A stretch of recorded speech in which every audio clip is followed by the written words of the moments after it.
Assalamualaikum warahmatullahi wabarakatuh. Bismillahirrahmanirrahim. Dalam hal ini saya akan mencoba memaparkan atau mempresentasikan tentang kepemimpinan dalam mata kuliah manajemen kesehatan lanjut.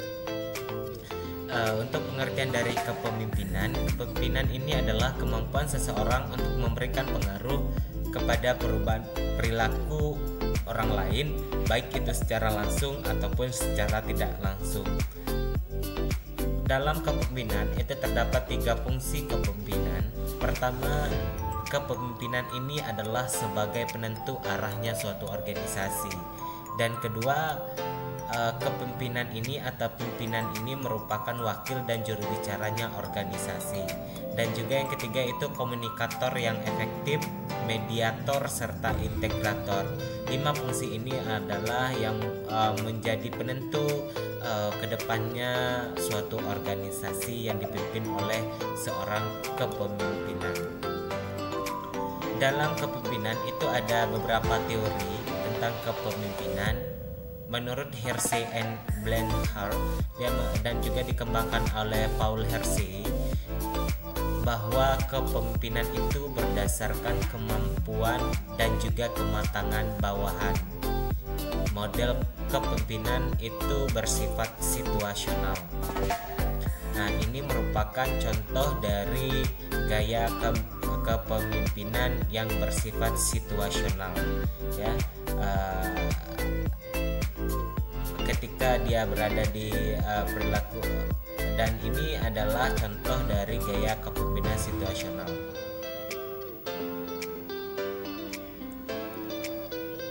Adapun tingkatan kedewasaan bawahan itu kemampuan rendah, loyalitas kemampuannya rendah dan juga loyalitasnya rendah. Kemampuannya rendah tapi loyalitasnya dan motivasinya tinggi. Ada yang kemampuannya tinggi tapi loyalitas dan motivasinya rendah. Ada kemampuannya tinggi, loyalitas dan motivasinya tinggi. Nah, ini merupakan tingkat kedewasaan bawahan atau karyawan dalam suatu organisasi. Adapun gaya kepemimpinan dalam memberitahukan dan juga menjual, dalam memberitahukan bawahan itu merupakan tipe karyawan. Dan juga gaya yang directing, gaya atau pengaruh yang jelas, tegas dan spesifik. Dalam gaya kepemimpinan menjual itu bawahan tipe 2. Karyawan tipe 2 orientasi, perumusan tugas disertai petunjuk untuk mengganti kurangnya kemampuan staf dan juga hubungan yang intensif untuk lebih memotivasi bawahannya. Ini merupakan gaya dari kepemimpinan. Dan juga sifatnya itu mengajak berperan serta, ya, berpartisipasi dalam pengambilan keputusan. Gaya kepemimpinan yang bersifat mendukung dan tidak terlalu banyak mengarah. Dan juga melakukan pendelegasian. Ini menyerahkan pelaksanaan kepada bawahan tanpa banyak campur tangan. Nah, ini merupakan gaya-gaya dari kepemimpinan. Itulah gaya-gaya kepemimpinan dalam suatu organisasi, dan kepemimpinan ini adalah yang akan menentukan nasibnya suatu organisasi sebagaimana yang telah direncanakan, apakah menjadi organisasi yang sesuai dengan yang direncanakan atau yang tidak. Terima kasih. Wassalamualaikum warahmatullahi wabarakatuh. Assalamualaikum warahmatullahi wabarakatuh. Dalam hal ini saya mencoba menjelaskan tentang penggerakan dan pelaksanaan dalam mata kuliah manajemen kesehatan lanjut. Adapun langkah-langkah dalam penggerakan dan pelaksanaan perlu dititikberatkan. Fungsi ini menitikberatkan pada pengelolaan sumber daya manusia.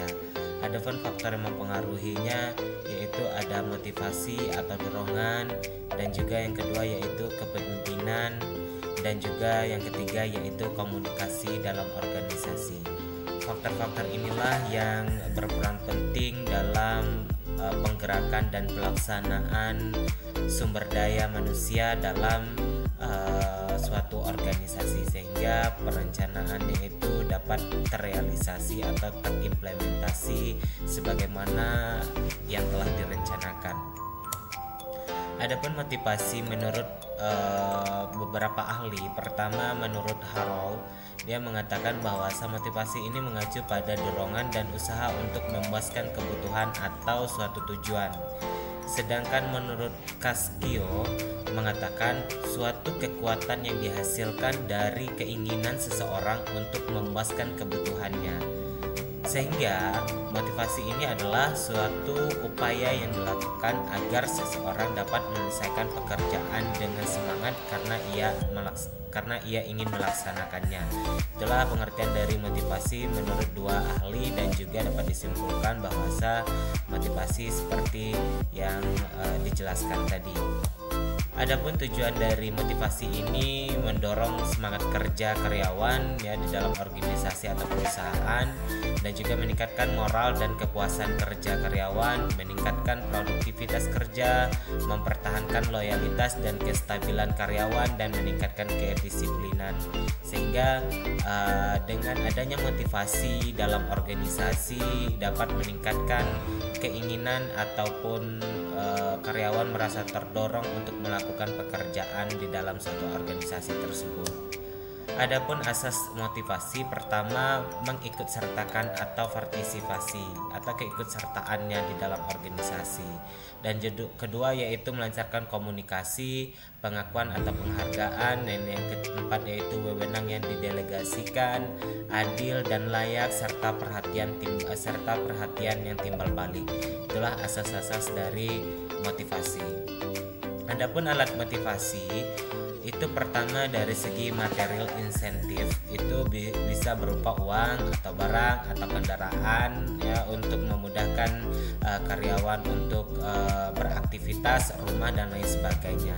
Adapun motivasi non material atau intensif ini berupa medali, piagam, penghargaan ya, bintang jasa dan lain sebagainya. Dan juga ada kombinasi antara material dan non material intensif.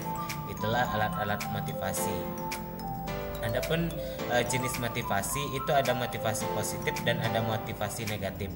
Untuk motivasi positif ini adalah memotivasi dengan memberikan hadiah bagi yang berprestasi atau reward yang diberikan kepada yang berprestasi atau karyawan atau penghargaan.